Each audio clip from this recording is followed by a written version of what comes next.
नजरिया पानी बरसे बदरिया से बाबा देखिल नजरिया से होखेला परेशानी सुनिए भोला दानी होखेला परेशानी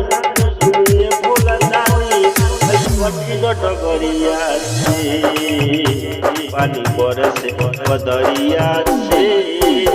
बाबा देखिल नजरिया से पानी बरसे बदरिया से बाबा देखिल नजरिया से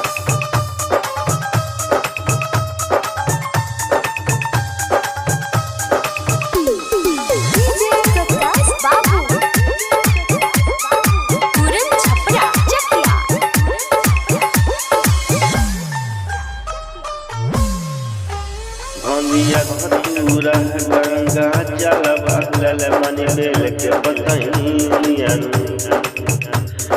पार लगा दी कठिन डगरिया करी न कोनो कहिया जिया पार लगा दी कठिन डगरिया करी न कोनो कहिया जिया भंगिया धतूरा गंगा जलवा लल मन बेल के बतैनिया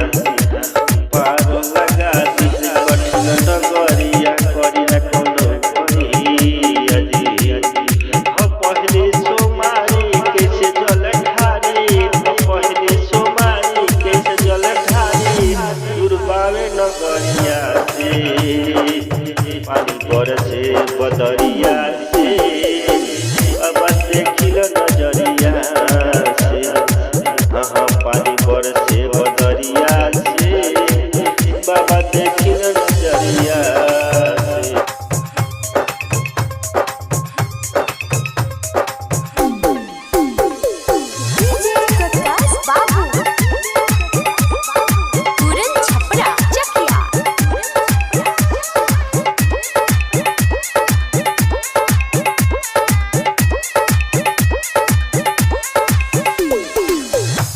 राजेश सिंह करले बाबा की ओर जी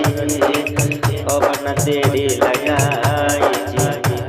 जी दिन दर्शनमा हे भोले बाबा ही जलवा चढ़ाई राजेश सिंह करले